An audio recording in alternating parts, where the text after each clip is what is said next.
პარლამენტის თავმჯდომარის ბრიფინგი, რომელსაც თავაზობ პირდაპირ ეთერში. და ჩემი ბრიფინგი მინდა დავიწყო შეხსენებით, რომ ზუსტად ერთი თვის წინ 4 ოქტომბერს რადიკალურმა პოლიტიკურმა ჯგუფებმა ბრიუსელის ზოგიერთი წარმომადგენლის ხარდაჭერის ფონზე ძალადობრივი შტურმი მიიტანეს პრეზიდენტის სასახლეზე.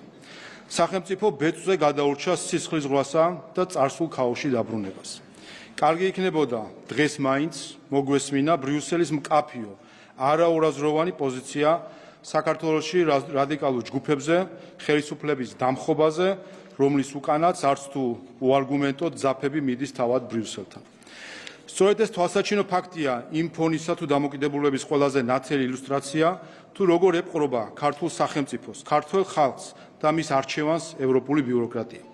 ბიუროკრატია, რომელიც გაიჟღინთა ფარული პოლიტიკური დღისწესრიგით, ქედმაღლური დამოკიდებულებითა და უპატივცემულობით ყველა იმ ქვეყნის მიმართ, რომელიც ბრმა მორჩილებას არ ავლენს, ცდილობს დამოუკიდებლად გადაწყვეტილების მიღებას და სახელმწიფოს მართვის სუვერენული უფლებით სარგებლობას. ამის კარგი მაგალითია ევროკომისიის მიერ დღეს წარმოდგენილი გაფართოების ანგარიში საქართველოზე, სადაც ორგანულად ერწყმის ერთმანეთს გაცვეთილი პოლიტიკური ბრალდებები, სიცრუე, ტრული რიტორიკა და გამიზნული მავნებლობა. ეს არის ბრიუსელის კაბინეტიდან დანახული საქართველო, რომელსაც არაფერი აქვს საერთო რეალურ საქართველოსთან. ზუსტად ამგვარი უკვე ტრადიციულად ქცეული სულისკვეთებითაა წარმოდგენილი ევროკავშირის გაფართოების დღევანდელი ანგარიში, სადაც საქართველოს მონაკვეთი თეთრი ზაფითაა ნაკერი.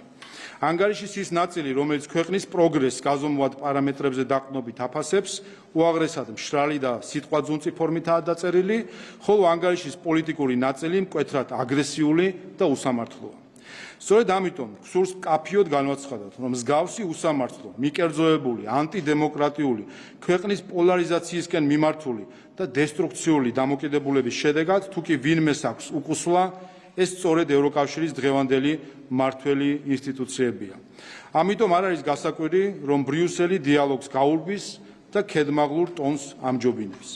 წარმოდგენილი ანგარიშით ბრიუსელი საქართველოს ეთნიკური ეპითეტის გამოყენებით აბრალებს სიცრუეს, რომ ეწევა რუსულ დეზინფორმაციას, ხოლო დუმს სიმართლეზე საპარლამენტო არჩევნებში მისი ელჩების ჩარევის შესახებ, NGO-ებისა და დეზინფორმატორი მედიების პოლიტიკური დღისწესრიგის დაფინანსების შესახებ და ევროკავშირის ფულით ზიზღის და სიძულვილის ენის წახალისებაზე.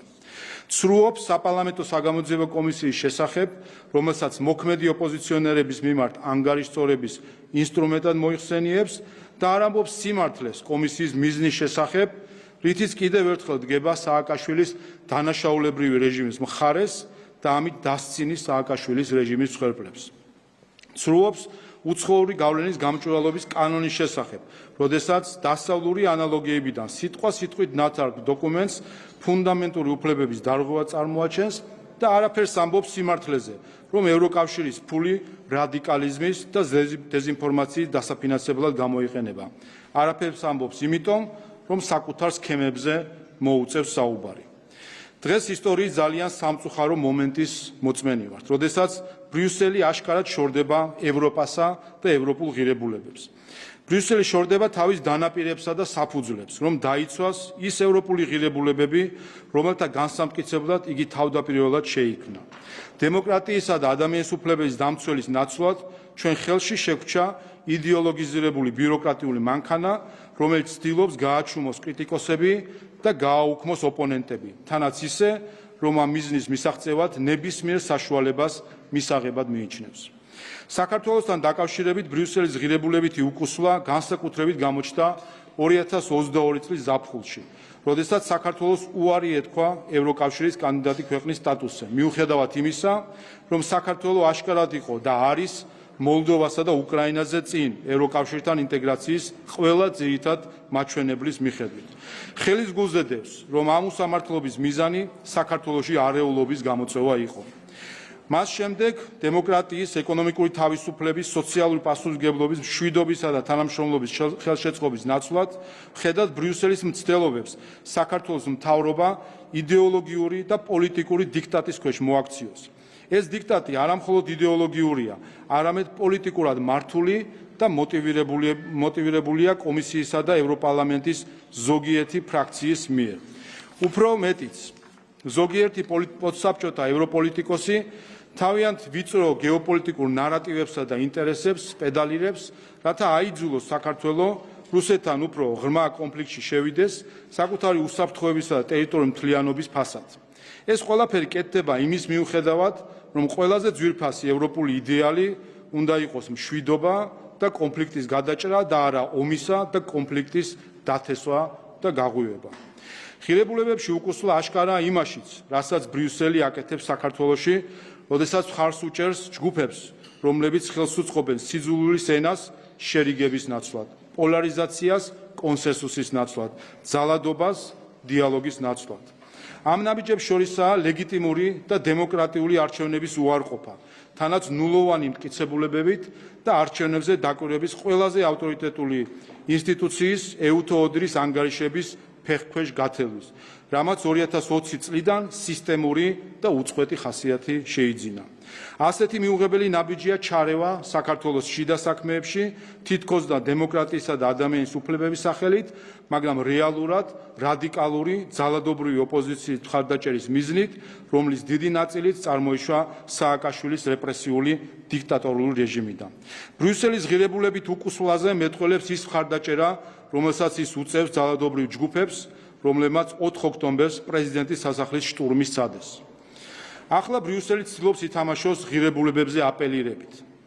მაშინ, როდესაც საქართველოს მთავრობასა და ხალხს აქვს ნამდვილი პასუხი მათ მოთხოვნებზე, როდესაც საქმე ეხება დემოკრატიასა და კანონის უზენაესობას. ეს არის ქართული და ევროპული ღირებულებები: ტოლერანტობა, კანონის უზენაესობა, მშვიდობის პატივისცემა და განვითარება. სულ უფრო აშკარა ხდება, რომ ბრიუსელის მხრიდან მსგავსი დამოკიდებულების მიზანია ხალხმა ხელი ჩაიქნიოს ევროკავშირში ინტეგრაციის პროცესზე, რათა უნგრეთის, სლოვაკეთის და ახლა უკვე ჩეხეთის მსგავსად არ მიიღონ კიდევ ერთი ქვეყანა, რომელიც ბრმად არ დაემორჩილება ბრიუსელის მითითებებსა და ინსტრუქციებს. უსამართლო მოქცევის, წინააღმდეგობისა და დაბრკოლებების წინაშე ხელი ჩაგვექნია თუ არა, ეს არჩევანი არა მხოლოდ დღეს, არამედ მთელი ჩვენი ისტორიის მანძილზე გქონდა. საქართველოს შანტაჟი და საქართველოს ზეწოლა არ გამოვა. ჩვენ ხელის ჩაქნევას არ ვაპირებთ. საქართველო გააგრძელებს ქვეყნის მომზადებას ევროკავშირის წევრობისთვის, არა იმ ევროპის კავშირისთვის, რომელსაც ბრიუსელის დღევანდელი ბიუროკრატია ევროპული შინაარსისგან ცლის და მხოლოდ კავშირად ტოვებს, არამედ იმ ევროპის კავშირისთვის, რომლის მიზანიც ევროპული ღირებულებების დაბრუნებაა. ჩვენ ვხედავთ ნამდვილ გამოღვიძებას ევროპაში, როდესაც ქვეყნები ერთმანეთის მიყოლებით ირჩევენ მთავრობებს და სტრატეგიებს, რომლებიც ევროკავშირს ნამდვილი ღირებულებების სისტემაში აბრუნებს. უარყოფს ბრიუსელის უსამართლო და არასათანადო ჩარევას შიდა საქმეებში, ეროვნულ ღირებულებებში, ხალხის ნებაში, ნამდვილ დემოკრატიასა და კანონის უზენაესობაში. ჩვენ ნათლად ვხედავთ, თუ როგორ ერწყმის საქართველოს მომავალი ტრაექტორია ევროკავშირის სადანადო ღირებულებებზე დაფუძნებულ განვითარების გზას. ჩვენ ვაპირებთ უსამართლობის მხილებას, სიმართლით ბრძოლას, ჭეშმარიტების ჩვენებას და სამართლიანი დამოკიდებულების მიღებას. ვაპირებთ ბოლომდე. მარტა პროცესი ხონდა განცხადება, რომ ნოემბერში უკვე ვიზის შეჯერების ახალი მექანიზმი იქნება ამოქმედებული და საქართველოს ადმინისტრაციაში შემდეგი ნაბიჯების გადაღება სწორედ ამ მიმართულებით იმჯერება. მოლოდინი გაქვთ, რომ ამ მწვავე შეფასებების შემდეგ შეიძლება დღის წესრიგში დადგეს ვიზო-მინუსური შეჯერების საკითხი. იმ ცრუ ნარატივების ფონზე, რომელიც დღესაც გაჟღერდა, მათ შორის ევროკომისიის მხრიდან და ასევე დოკუმენტში და იმ მტრული რიტორიკის ფონზე, რომელსაც ჩვენ ვიცნებთ ევროპელი ბიუროკრატებისგან, რა თქმა უნდა, რთულია გამორიცხო რაიმე მტრული ნაბიჯი ქართველი ხალხის წინააღმდეგ. და ჩვენ ამას უკვე დიდი ხანია ვხედავთ. თუმცა კიდევ ერთხელ მინდა ვთქვა, რომ ერთადერთი, ვისაც ისინი აზიანებენ საკუთარ თავს, ამხელენ საკუთარ თავს, რომ ევროპული ინტეგრაცია, ხალხებს შორის ურთიერთობა, ეს ყველაფერი მათ ხელში არის იარაღი ხალხების ნებაზე ზემოქმედებისა და ზეწოლისა, რასაც რა თქმა უნდა ქართველი ხალხი არ უშვებს და სწორედ ეს არის იმ გამძაფრებული და მოხშირებული მტრული რიტორიკის მიზეზი, რასაც ჩვენ ბოლო პერიოდში ვისმენთ. განცხადება იყო, რომ თუ მართლაც სერიოზულად აღვიქოთ ევროკავშირის, მაშინ შეწყვეტეთ ოპოზიციონერი ლიდერების ციხეში ჩასვლა, ჟურნალისტების და გაკავება და ამის შემდეგ დაგელაპარაკებთ. იქ იყო საუბარი რეფორმებზე, თუ გაატარებენ რეფორმებზე საკუთარ ხალხს მოусმენ, მაშინ შეიძლება ვისაუბროთ მათთან. აი შექმნილ ვითარებაში, რაც ახლა არის ევროკავშირსა და საქართველოს შორის, თქვენი პასუხისმგებლობის ფარგლებში რის გაკეთებას აპირებთ? ციხეში არ სხედან ოპოზიციონერები, ექიმები, იურისტები თუ ინჟინრები. ციხეში სხედან დამნაშავეები. და ვინც ამას ვერაცნობიერებს, ის ვერაცნობიერებს კანონის უზენაესობას, როგორც ღირებულებას.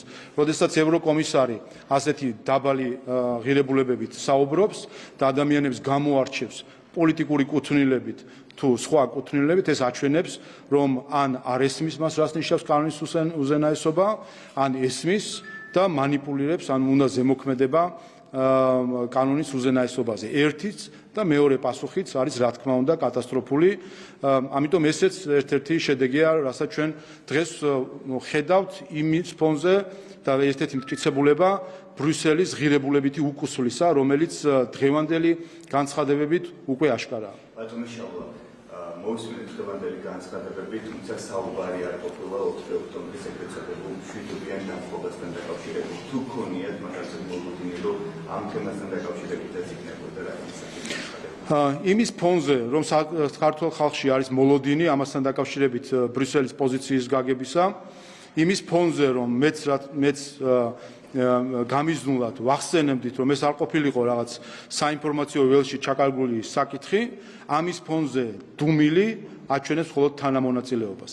ამის ფონზე დუმილი აჩვენებს მხოლოდ წახალისებას. ამის ფონზე დუმილი აჩვენებს მხოლოდ მოწონებას ძალადობისა და ხელისუფლების ინსტიტუტებზე ძალადობრივი თავდასხმისა. ჩვენ მათ შორის 4 ოქტომბერს ვნახეთ, 4 ოქტომბრამდე ვნახეთ ჯერ კიდევ, რომ ხელისუფლების დამხობის წინასწარ გაცხადებული მიზნით დაანონსებულ შეკრებას მხარი დაუჭირა ევროკომისიის პრეს-სპიკერმა, რომელმაც დღემდე არ გააკეთა განმარტება, თუ რასთან ჰქონდა საქმე, ეს იყო მისი უცოდინდრობა, რომ არ იცოდა რა ხდებოდა 4 ოქტომბერს, თუ იცოდა იმ კითხვის პასუხად, რომელიც ჟურნალისტმა დაუსვა სპეციფიურად 4 ოქტომბრის აქციასთან დაკავშირებით, თუ იცოდა და განზრახ დაუჭირა მხარი 4 ოქტომბრის აქციას, იმისთვის, რომ შეეგულიანებინა ადამიანები ამ შეკრებისთვის. დღემდე არ მოგვისმენია დაგმობა არც ბრიუსელის რომელიმე ჩინოვნიკისგან, არც ევროკავშირის ელჩისგან, რომელიც ეხება 4 ოქტომბრის პრეზიდენტის სასახლის შტურმს. ხედავთ მართლაც ბავშვურ მცდელობებს გაექცნენ კითხვას 4 ოქტომბრის პრეზიდენტის სასახლის შტურმის დაგმობასთან დაკავშირებით, რომელსაც პასუხობენ ზოგადი ფრაზებით, რომ ძალადობას გმობენ, ძალადობას ყველა მხრიდან. 4 ოქტომბერს იქ იყო მხოლოდ ერთი მხარე მოძალადე. ეს იყო ის შეკრებილი ადამიანები, რომლებიც იქ შეიკრიბნენ ხელისუფლების დასამხობად და დაიწყეს ხელისუფლების დამხობა.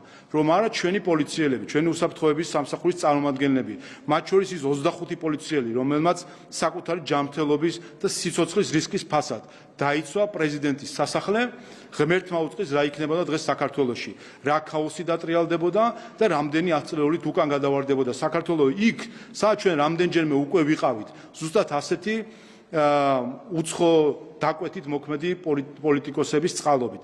ამიტომ ეს დუმილი სინამდვილეში ყველაზე ხმამაღალი განაცხადია, რომ ბრიუსელი გვერდში უდგას მათ, ვინც ძალადობით ცდილობს ხელისუფლების შეცვლას.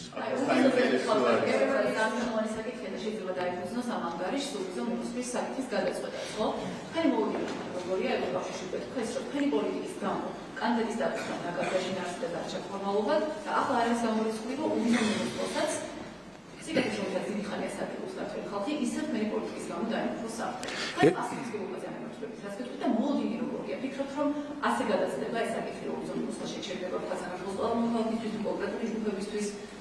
ერთადერთი მიზეზი ბრიუსელის ნეგატიური დამოკიდებულებისა ქართველი ხალხის მიმართ და საქართველოს მიმართ არის ის, რომ ქართველი ხალხის მიერ არჩეული ხელისუფლება ბრმად არ მიჰყვება ყველა ინსტრუქციას და თავს არ უხრის საკუთარი სუვერენიტეტის ხარჯზე. ეს არის ერთადერთი, ხაზს უსვამ, ერთადერთი მიზეზი ბრიუსელის ნეგატიური განწყობისა საქართველოს ქართველი ხალხის მიერ არჩეული ხელისუფლების მიერ. სხვა არანაირი ობიექტური მიზეზი არ არსებობს. როგორც ეს არ არსებობდა როგორც ეს არ არსებობდა 2022 წლის ივნისში. რატომ არ მოგვინიჭა მაშინ კანდიდატის სტატუსი? ხომ დღევანდელი გადმოსახედნა ხომ ცხადია, რატომაც არ იყო ეს ყველაფერი? იმიტომ რომ საქართველოს 2022 წლის თებერვალში და მარტში განაცხადა, რომ ის არ დააწესებდა ორმხრივ სანქციებს რუსეთის წინააღმდეგ. იმიტომ რომ საქართველოს განაცხადა, რომ ის არ ჩაკეტავდა საზღვრებს და ამით არ დააზიანებდა უპირველეს ყოვლისა საკუთარ მოქალაქეებს. რომ საქართველოს ხელისუფლებამ თქვა, რომ ქართველი ხალხის კეთილდღეობის და უსაფრთხოების ხარჯზე არ გაატარებდა ბრიუსელიდან თავსმოხვეულ პოლიტიკას რუსეთისთვის ორმხრივი სანქციების დაწესების შესახებ. ეს იყო სინამდვილეში რეალური მიზეზი, რატომაც არ მოგვენიჭა კანდიდატის სტატუსი 2022 წლის ივნისში და იმავე მომენტში, იმავე საღამოს გამოიყვანეს გარედან დაქირავებული NGO-ები, რომლებიც ცდილობდნენ როცა იყო პირველი მცდელობა ხელისუფლების დამხობისა NGO-ების ხელით. რაც შეეხება მოლოდინებს, კიდევ ერთხელ, როდესაც ვხედავთ ამგვარ მტრულ რიტორიკას ქართველი ხალხის მიმართ, ამგვარ ცრუ ნარატივებს საქართველოს ხელისუფლების მიერ მიღებული გადაწყვეტილებების მიმართ, როდესაც ვხედავთ ძალადობის არ დაგმობით ძალადობის ღია მხარდაჭერას. რასაც დღეს ჩვენ ბრიუსელიდან ვხედავთ, ეს არის ძალადობის არ დაგმობით, ძალადობის ღია მხარდაჭერას, რა თქმა უნდა, ჩვენ არ შეგვიძლია წინასწარ გამჭვრიტოთ, რა გადაწყვეტილებას მიიღებს. ჩვენ აწყობილი ვართ სამართლიანი ადამიანების სამართლიანი დამოკიდებულებების გააზრებაზე, ასე ვთქვათ. როდესაც უსამართლობასთან გვაქვს საქმე, უსამართლობა რთულია წინასწარ გამოიცნო უსამართლობა. ადვილია წინასწარ გამოიცნო როგორი იქნება სამართლიანი მიდგომა. ამიტომ როცა უსამართლოა დამოკიდებულება, ამის წინასწარ გამოცნობა არის რთული. ქართველ ხალხს თქვენ ქართველ ხალხს რაც სურს უპირველეს ყოვლისა, ეს არის ჩვენი ქვეყნის დამოუკიდებლობა, ჩვენი ქვეყნის ტერიტორიული მთლიანობის აღდგენა, ჩვენი ხალხის კეთილდღეობა. ეს უვიზო რა კიდევ ერთხელ, როგორც ეს შეფასებები, ისევ ჩვენ ხედავთ, რომ ამაზე თქვი ვისაუბრე კიდევაც, რომ სამწუხაროდ უვიზო მიმოსვლის საკითხი ბრიუსელის დღევანდელი ბიუროკრატიის ხელში, ეს არის ჩვეულებრივი პოლიტიკური იარაღი სხვა ხალხების ნებაზე ზემოქმედებისა. ეს არის პოლიტიკური იარაღი, რომ ქართველი ხალხი დაიყოლიონ და მისი ხელისუფლება დაიყოლიონ საკუთარ დღის წესრიგზე და თავს მოაყრა მისი ნება. მათ შორის აქვე გავამახვილებ, ვინაიდან დეტალები ნელ-ნელა კიდე გახსოვდა, მაგრამ რამდენიმე საკითხს შევეხები თვითონ ანგარიშიდან. აბსოლუტურად გეტყვით რა უნდათ, ხო გაინტერესებთ. ამ ანგარიში არის აბსოლუტურად სამარცხვინო ჩანაწერი საქართველოსთან დაკავშირებით, კერძოდ უკრაინის მხარდაჭერასთან დაკავშირებით, თითქოს საქართველოს სისტემატურად არ უჭერდა მხარს უკრაინის მხარდაჭერს საერთაშორისო ინიციატივებს, მათ შორის გაეროში და ევროსაბჭოში. და მათ შორის მოყვანილი არის მაგალითი გაეროს რეზოლუციასთან დაკავშირებით და ტრიბუნალთან დაკავშირებით. ეს არის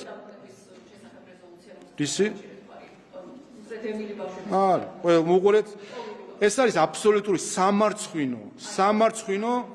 სამარცხვინო ჩანაწერი და ეს არის დიდი უმადურობა ბრიუსელის მხრიდან, მაშინ როდესაც საქართველოს 1000-ზე მეტ სხვადასხვა რეზოლუციას განცხადებას დაუჭირა მხარი გაეროში, ეუთოში, ევროსაბჭოში და მაგალითად რა მოყავთ, არ გინდათ მაგალითი აქწერია, ისიც რა მოყავს მაგალითად ბრიუსელს, მოყავს გაეროს რეზოლუცია, რომელსაც არ დაუჭირა მხარი საქართველოს. იცით ეს რა რეზოლუცია არის, როდესაც ამერიკის შეერთებულმა შტატებმა საკუთარი ტექსტი წარმოადგინა რეზოლუციას, საქართველოს მხარი დაუჭირა ამერიკის შეერთებული შტატების მიერ წარმოდგენილ რეზოლუციას. ანუ ევროკავშირი ჩვენ გვსაყვედურობს, რომ ამერიკის შეერთებული შტატების მიერ წარმოდგენილ რეზოლუციას უკრაინასთან დაკავშირებით დაუჭირეთ მხარი, ამას ვსაყვედურობთ ჩვენ. ეს ხო სამარცხვინოა აბსოლუტურად. ასევე საუბარია თითქოს საქართველოს თავი შეიკავა უკრაინის წინააღმდეგ აგრესიის დანაშაულების სპეციალური ტრიბუნალის მხარდასაჭერად, რაც არის აბსოლუტური სამარცხვინო ტყუილი. საქართველოს ყველა შეგახსენებთ, ეს ტრიბუნალი დღემდე შექმნილი ჯერ არ არის, ის შექმნის პროცესია.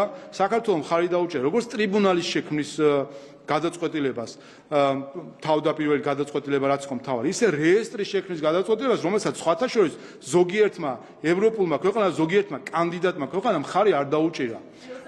ერთი წამით და საქართველოს დაუჭირა ყველა რეზოლუციას რომელიც უკრაინასთან დაკავშირებით იყო, სადაც ჩვენი დელეგაცია იყო, ყველგანი უჭერდა მხარს და ეს არის აბსოლუტურად კიდევ ერთხელ ბრიუსელის სამარცხვინო ჩანაწერი ამ ანგარიში და ეს არის დიდი უმადურობა ქართველმა ხალხმა.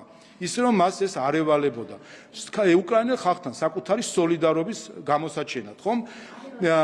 საკუთარი სოლიდარობის გამოსაჩენად თქვა, რომ ჩვენ მხარს დაუჭერთ ყველა საერთაშორისო ინსტრუმენტებს. ჩვენ არ ვაწესებთ ორმხრივ სანქციებს, მაგრამ უზრუნველყოფთ სანქციების გვერდისავლის არარსებობას საქართველოში და მხარდაჭერას საერთაშორისო დონეზე. აი ამას 1000-ზე მეც დაუჭერთ ხარი და აი ეს მოგვიგდო დღეს ბრიუსელმა, აი ეს ჩანაწერი. ეს სამარცხვინო ჩანაწერი და უმადურობა მოგვიდო დღეს ბრიუსელმა.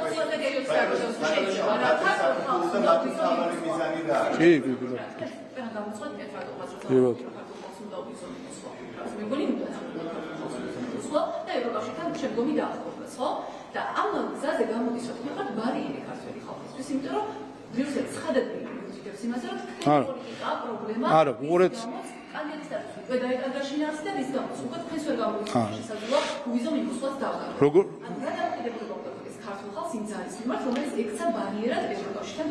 სწორედ ეს არის სწორედ შანტაჟი და იარაღით გამოყენება უვიზო მიმოსვლის თემისა და ეს არის ყველაზე არაღირსეული, არაევროპული და საბჭოთა ქცევა ბრიუსელის მხრიდან, როდესაც უვიზო მიმოსვლის საკითხი უნდათ გამოიყენონ იარაღად იმისთვის, რომ ქართულ ხალხს დაათმობინონ საკუთარი ნება და საკუთარი სუვერენიტეტი თავად განსაზღვროს, ვინ არის მისი ხელისუფლება. აი ეს არის ის ღირებულებითი უკუსლა, რომელიც დღეს უკვე ცხადად არის. როგორ უპირველეს ყოვლისა 2020 წლის არჩევნებში ჩვენ ვნახეთ ღია, აშკარა, უხეში ჩარევა ევროპელი დიპლომატების, მათ შორის ევროკავშირის ელჩის უხეში პირდაპირ ჩარევა არჩევნებში. ჩარევა ქართული ოცნების წინააღმდეგ და ნაციონალ მოძრაობის ან ოპოზიციის საწინააღმდეგო. ქართული ოცნების წინააღმდეგ პირდაპირ უხეშად ჩართული იყვნენ ევროპელი დიპლომატები, ბრიუსელის წარმომადგენლები. ხო გახსოვთ, რატომ? იმიტომ რომ შეეცვალათ ხელისუფლება. ისინი დამარცხდნენ. ქართველმა ხალხმა 1,120,000 ადამიანმა დაამარცხა ისინი ამ არჩევნებში, ისევე როგორც ეხლა 4 ოქტომბერს დაამარცხა ეს არჩევნებში. უყურეთ, ჩემი აზრი, ეს არის საღი აზრი. თუკი თუკი ბრიუსელის წარმომადგენელი და ევროპელი დიპლომატები, მათ შორის ევროკავშირის ელჩი, ერევა არჩევნებში კონკრეტული სუბიექტის წინააღმდეგ, ეს არის ჩემთვის, ალბათ თქვენთვისაც ლოგიკური დასკვნის საფუძველი, რომ ვიგულისხმობთ, რომ ამ სუბიექტს და მათ, ვისაც ის წარმოადგენს, სურს როგორ არ დაგვეთანხმება ამ თემას ამოუწურავდა რატომ საქართველო რა არის მათი მთავარი მიზანი? კიდევ ერთხელ ჩვენ ვხედავთ, ეს ხო საქართველოზე არის, ჩვენ ვხედავთ დამოკიდებულებას უნგრეთის მიმართ, სლოვაკეთის მიმართ, ახლა ცოტა ხანში დავინახავთ ჩეხეთის მიმართ ბრიუსელის დამოკიდებულებას. ყველა, ვინც ევროკავშირში აჩენს ხასიათს საკუთარი ეროვნული ინტერესების დაცვისა, ყველა ხდება ბრიუსელის თავდასხმის ობიექტი.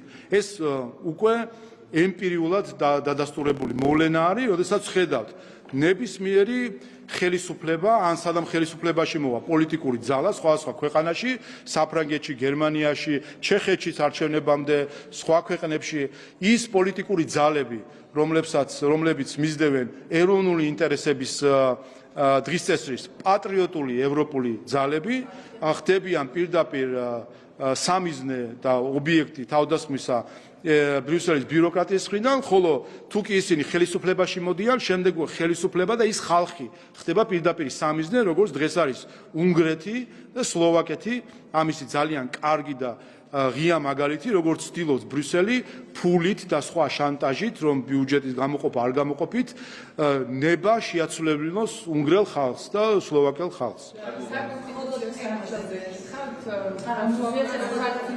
საკონსტიტუციო სასამართლო გამოვაქვეყნა პირველი კოლეგია თქვენი ოპოზიტები ამბობენ, რომ ეს არის მათი პოლიტიკური დევნა ბრუნელოში გამოდგა. ეს არის ოპოზიციის განხეთქისთვის და მათი დაპირისპირების გამოწვევისთვისაც გამიზნული ეს ყველაფერი. რას გასაგებია? ხო მე მგონი რაღაც სინანულის ის იყო რომ მე მგონი მათ ტონი შეინიშნებოდა რომ იმედი აქვთ რომ იქნებ არ მოხდეს აკრძალვა ლელოსი და სხვების აკრძალვა მოხდეს არ ვიცი რაღაც სიგნალებია გარიგების თუ რა არის მე ვხვდები მაგრამ ჩვენ როგორც თავიდან განვაცხადეთ მივყვებით ობიექტურ კრიტერიუმებს და ორ მთავარ კრიტერიუმს კერძოდ პირველი რამდენად არის არგუმენტირებული ჩვენი მტკიცება რომ ესათვის პარტია არღვევს კონსტიტუციას და არის არაკონსტიტუციური თავისი არსით და მეორე რამდენად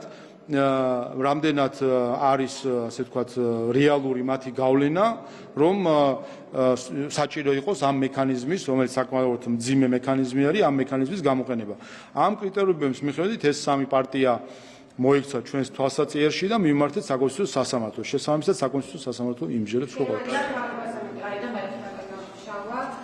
შეიძლება ითქვას, რომ მრავალი ინფორმაციას არასამთავრობო ორგანიზაციების დაფინანსებასთან დაკავშირებით საქართველოში, მათ შორისაც ვერ არასწორი ინფორმაცია საქართველოს დეპუტატებს, ვინც აღიქვამს თითქოს ფიშერი არ ქირაობს სახლს ხაზერაძისგან. ყველაზე დიდი ოპოზიციური პარტია გერმანიაში ამბობს, რომ ყოველი დაფინანსებები მოდის სწორედ იმ არასამთავრობო ორგანიზაციების სამართლის გერმანიიდან, რომელიც ამდი სამხალხო კამპანიას ეწევა საქართველოში. რასთან გვაქვს მაშინ საქმე და იკვეთება ამ ქარებიდან, რომელიც იმ კითხვების შემდეგ გაჩნდა, რომელიც ყველაზე დიდი ოპოზიციური პარტია გაჩნდა გერმანიაში. უპირველეს ყოვლისა სამწუხაროა, როდესაც გერმანიის პარლამენტის თუ კონკრეტული დეპუტატების მიმართ ამგვარი დამოკიდებულება ჩანს მთავრობისგან, როდესაც ფაქტობრივად უპასუხოდ დატოვეს კითხვები, რაც აჩვენებს, რომ არის აშკარა უპატივცემულობა მათი დემოკრატიული მანდატის მიმართ და მათი ამომრჩევლების მიმართ, თუმცა ეს შიდა გერმანული საქმეა და არ მინდა მე განსხვავებით ზოგიერთი გერმანელი პოლიტიკოსის და მათ შიდა საქმეებში ჩავერიო და მათი დემოკრატია შევაფასო. რაც ჩვენთვის საინტერესოა არის ის, რომ გასაკვირია ის მოკლე ტყუილი, რომელიც ამოვიკითხეთ, როდესაც საუბარი იყო ხაზარაძის ბინის დაქირავების შესახებ გერმანიის ელჩის მხრიდან და ამაზე პასუხი იყო, რომ არა. უბრალოდ გამიკვირდა და შეიძლება დაუფიქრდა სინამდვილეში პრინციპში მართალია ეს პასუხი, იმიტომ რომ ბატონი ფიშერი ქირაობს მამუკა ხაზარაძის ცოლისგან. არ ვიცი ასეთი უნდა გავიგოთ გერმანული პედანტურობა, რომ ამგვარი პასუხით სიმართლე უპასუხოს, მაგრამ სინამდვილეში ტყუილია ეს პასუხი, ეს სხვა საკითხია, თუმცა ფაქტია, რომ ის რაც აინტერესებდათ, ამაზე სრული პასუხი ვერ მიიღეს დეპუტატებს და მეორე რაც შეეხება არასამთავრობო ორგანიზაციების დაფინანსებას. აი ეს კი ნამდვილად აჩვენებს თუ რამდენად მნიშვნელოვანი იყო გამჭვირვალობის კანონის მიღება საქართველოში. ეს ფაქტი ადასტურებს და თქვენ ნახეთ, რომ მთავრობამ უარი უთხრა ხალხის მიერ არჩეულ გერმანულ პარლამენტის წევრებს, უარი უთხრა მათთვის მიეწოდებინა ინფორმაცია თუ ვისზე იხარჯება, რომელ NGO-ებზე იხარჯება მათი ამომრჩევლების ფული. უარი უთხრა პირდაპირ ამის გაცხადებას. და წარმოუდგენელია, საქართველოში ასეთი რამე რომ მომხდარიყო, არ ვიცი, ხა რამდენიმე ქვეყნის ელჩი მაინც მოვიდოდა და საყვედურს გაეთხოვდა, მაგრამ ეს ადასტურებს ერთ რამეს, თუ კი აქამდე ჩვენ ხედავდით, რომ გერმანიის მთავრობა უმალავდა ქართველ ხალხს ინფორმაციას იმის შესახებ, თუ ვის აფინანსებს საქართველოში. უმალავდა საქართველოს მთავრობას ინფორმაციას, თუ ვის აფინანსებდა. ახლა გავიგეთ, რომ ის ასევე უმალავს ინფორმაციას გერმანელ ხალხს და გერმანიის პარლამენტის წევრებს ამ ინფორმაციას.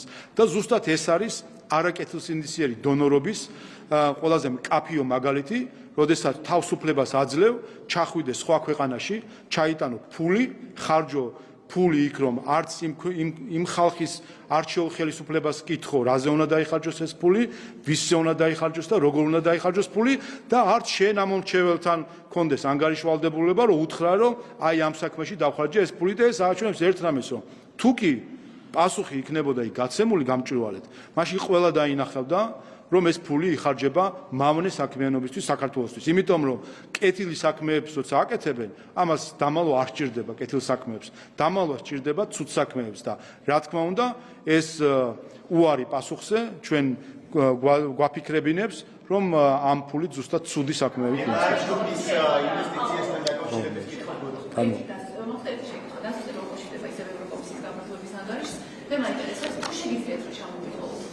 ევროპაში რომელიც ზედამხედველად ამბობს, რომ ახლა ევროპაში მიმდინარეობს დამოუკიდებლობის პროცესი.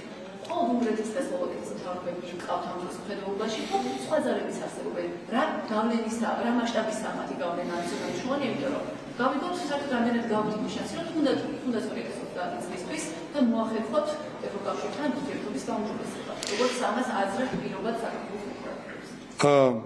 მე ალტერნატივა გერმანისთვის არის თუ არა მათ შორის?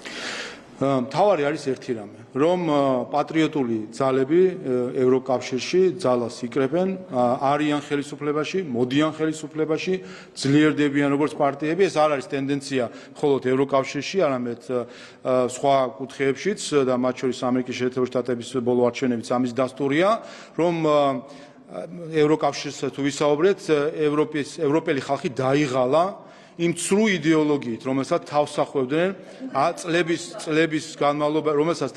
წლების განმავლობაში, იმ ყალბი ღირებულებებით, რომელსაც თავსახავდნენ, იმ არაევროპული ტენდენციებით, რომელსაც ხედავენ, იმ ღირებულებით უკუსლას, რომელსაც ბრიუსელი განიცდის, ამ ყველაფრით ევროპელი ხალხი, ამ ყველაფერზე ევროპელი ხალხი ნელ-ნელა თავის რეაქციას ავლენს და შესაბამისად ჩვენ ამ იმედით ვართ, ჩვენ არ ვერევით შიდა პოლიტიკაში და არავის არ მიუთითებთ არაფრისკენ თუ ვინ რა უნდა აერჩიოს განსხვავებით ბრიუსელისგან, რომელსაც რატომღაც თავი ხალხების დამრიგებელი გონია, მაგრამ ჩვენ ამის იმედი გვაქვს და ჩვენ ასეთი მე კონკრეტულად არ ჩამოვიცეთ.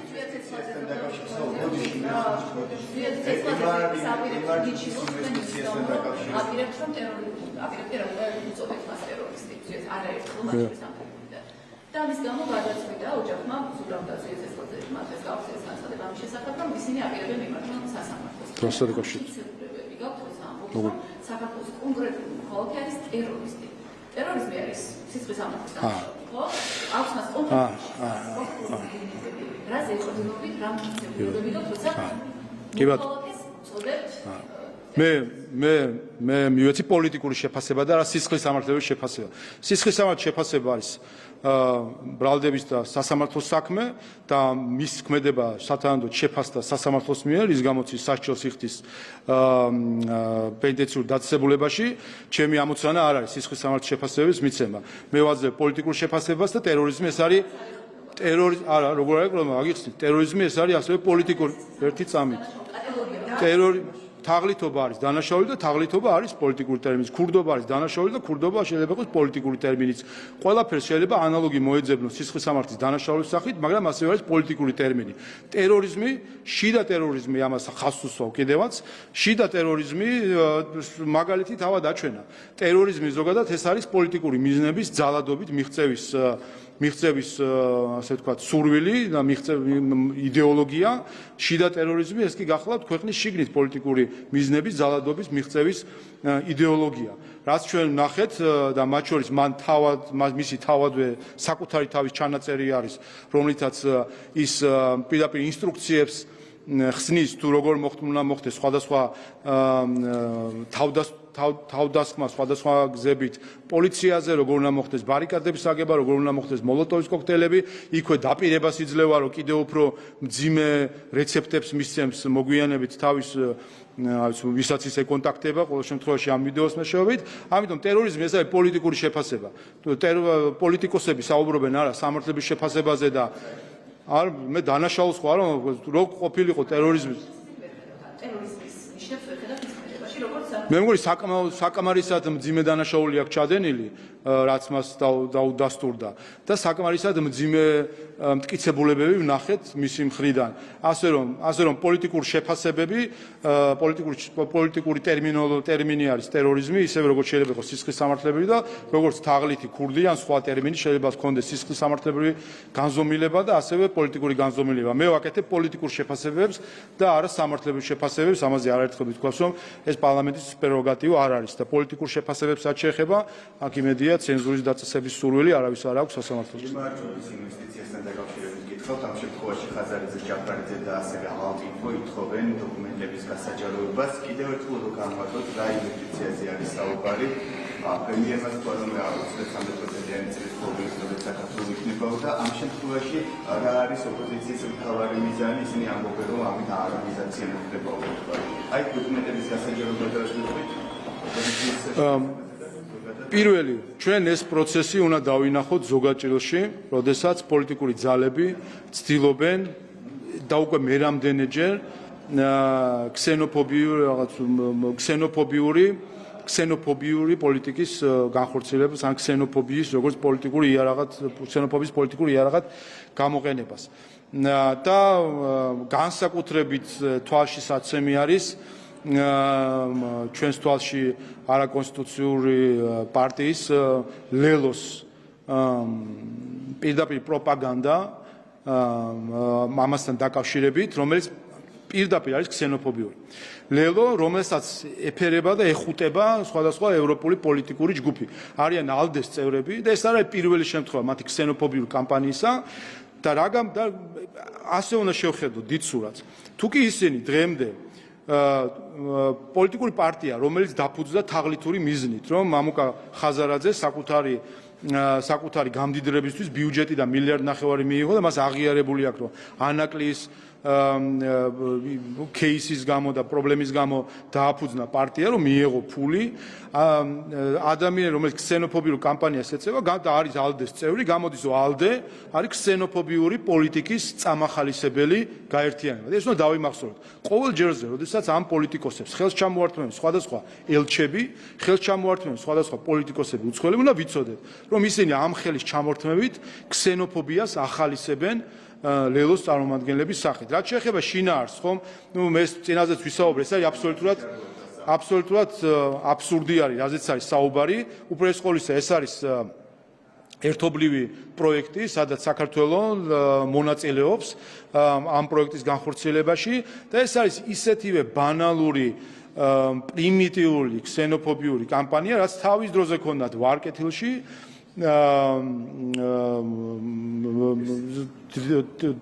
სადაც არის აშენებული არის ჩინური ინვესტიციით, მათ შორის საცხოვრებელი კორპუსები, ხუალინგის პლაზა და იქ არსებული საცხოვრებელი კორპუსები და გახსოვთ თქვენ, ზუსტად იგივე ძალები დღეს ალბათ ვიღაცები მიემატა, მაგრამ ზუსტად იგივე ძალები, როგორ ამბობდნენ, თითქოს ეს იყო ვარკეთილში შენდებოდა დასახლება, რომ იქ ჩინელებს უნდა ეცხოვრათ, წავიდნენ ერთი ნახონ, ვინ ცხოვრობს იმ დასახლებაში. ამის ესე წარმოჩენას აქვს მეორე მიზანი, არის ჩვენი ქვეყნის ეკონომიკური განვითარებისთვის ხელის შეშლა და დაზიანება.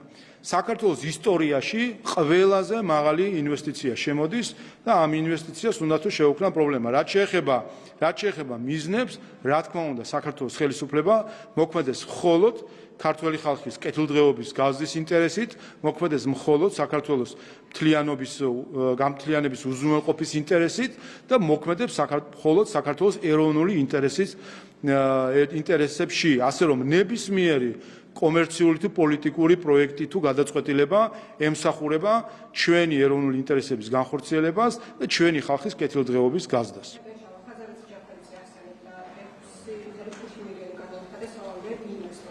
სავარაუდოდ არის ის თანხა, რომელიც ვაშინგტონის არბიტრაჟმა დააკისრა მეიერს, ხო? ანუ ამ პროცესს უკან უსამართლოდ გამოიკვეთა უფრო ფაქტი, რომ სწორედ ისინი იყვნენ მოსაჩვენებლები და არა სხვა ინვესტორები. აი რა გამოიკვეთა თქვენთვის აი ამ პროგრამის შემდეგ, რასაც ჰქონდა საქართველოს პროცესზე არბიტრაჟი.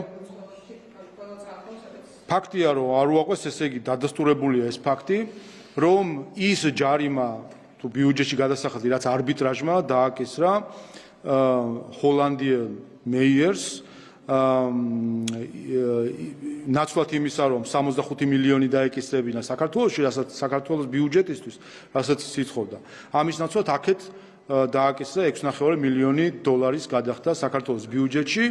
ამითი დადასტურდა, რომ ბატონი მეიერი იყო ცრუმაგიერი პირი, რომელიც გამოიყენეს ხაზარაძემ და ჯაფარიძემ იმისთვის, რომ თავად არ გამოჩენილიყვნენ როგორც მოსარჩელე, იმიტომ რომ ეს ყველაფერი დაიწყო 2022 წელს, განსხვავებით სხვა არბიტრაჟებისა, რომელიც მათ პოლიტიკაში მოსვლამდე დაწყებული პროცესები იყო, 2022 წელს, რომელიც ისინი არიან უკვე მათი პოლიტიკური პარტია არის უკვე პარლამენტის წევრი, შესაბამისად შეეშინათ საკუთარი ამორჩევლის და ხალხის, რომ წარმოეჩინათ, რომ კვლავ კიდევ ერთხელ უჩივიან საქართველოს და უნდა თუ საქართველოს ბიუჯეტიდან მიიღონ მათი ამორჩევლების ფული, ჩაიდონ ჯიბეში 65 მილიონი, ეს რომ დაეფარათ, წინ წამოწიეს ცრუმაგიერი პირის სახით ბატონი მეიერი, რომელსაც აჩივლებინეს დიდი ალბათობით პირობა მისცეს, რომ თუ მოვიგებთ, გავიყოფთ და თუ წავაგებთ, ჩვენ დავფარავთ ხარცო. ესე გამოდის, თუ კი ეს 6.5 მილიონი ჯაფარიძემ და ხაზარაძემ მისცეს მას, რომ მას გადაეხადა ბიუჯეტს. სხვა ჩვენს არ ვიცი უკვე ჩაირიცხა თუ არა ბიუჯეტში, იმედია ბიუჯეტამდე მაინც მოვიდა ეს ფული. მაგრამ ეს კიდევ ერთხელ აჩვენებს, ეს არის ჩვეულებრივი თაღლითური სქემა, თაღლითური პოლიტიკური პროექტი ლელო, რომელიც მათივე აღიარებით დაფუძნდა იმისთვის, რომ ანაკლიის გამო შური ეძიათ ქართველ ხალხზე და ბიუჯეტიდან 1.5 მილიარდი ჩაედოთ შემდეგ ჯიბეში, დამარცხდნენ ამაში და ამ დამარცხების კვალდაკვალ კიდე ცდილობდნენ ცრუმაგიერი პირების მეშვეობით ეჩილათ საქართველოსთვის, რომ რაღაცნაირად ფული მიეღოთ. 65 მილიონი უნდათ წაიღოთ. აი, მისი ხო ყავს პარტიის წევრები და რეგიონალურ წარმომადგენლებში თანამშრომლები ხო ყავს. საინტერესოა, ხელფასებს თუ არიგებს დროულად, რა ხელფასებს იხდის. აი ამ ხალხმა, მისი ოფისის თანამშრომლებმა, რეგიონში მისმა თანამშრომლებმა, თუ კი მათ ხელფასებს უგვიანებს თუ არ უხდის ან ცოტა უხდის, უნდა იცოდნენ, რომ 65 მილიონს ჩუმად, მათგან ფარულად ცრუმაგიერი პირის გამოყენებით ცდილობდა რომ დაუფლებოდა საქართველოს ბიუჯეტიდან, სადაც მათი ფული ირიცხება. მათი ფული უნდა და წაერთმია 65 მილიონი მამუკა ხაზარაძეს საკუთარი თანამშრომლების და მოქალაქეებისთვის. მე ამის შემდეგ გამოდიან და კიდე ბედავენ, რომ ხმა მოგვეცით არჩევნებზე.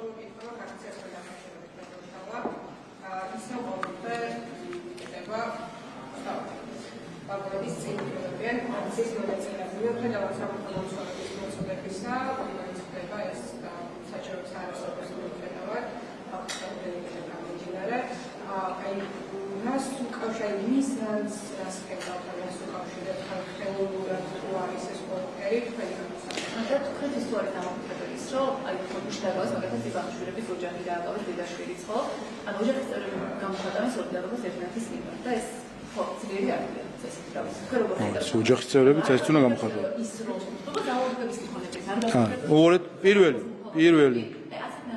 პირველი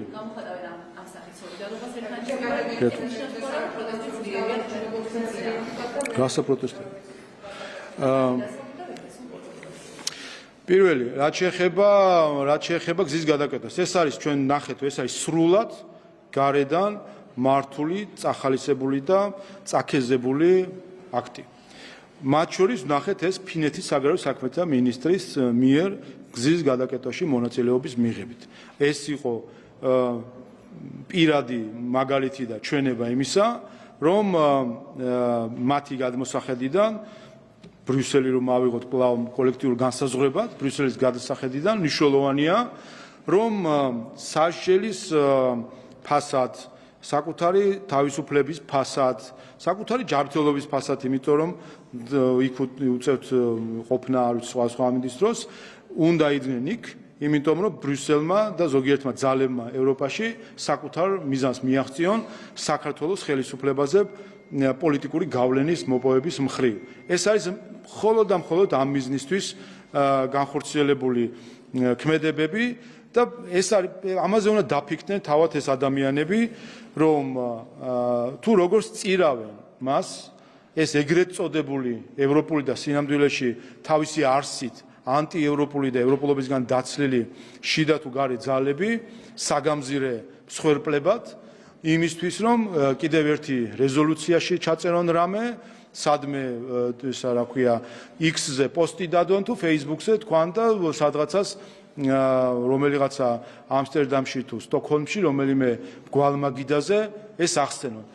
ეს ადამიანები არიან მსხვერპლი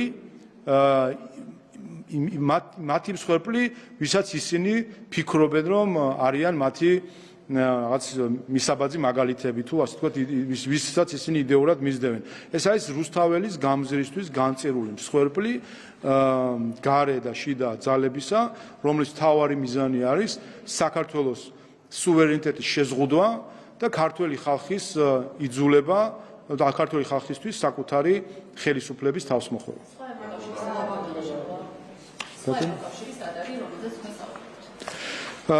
სხვა ევროკავშირი არის ბრიუსელის სინამდვილეში, ვინაიდან ნამდვილი ევროკავშირი უკვე აღარ არის ის ბრიუსელის ბიუროკრატია, რომელსაც ჩვენ დღეს ხედავთ.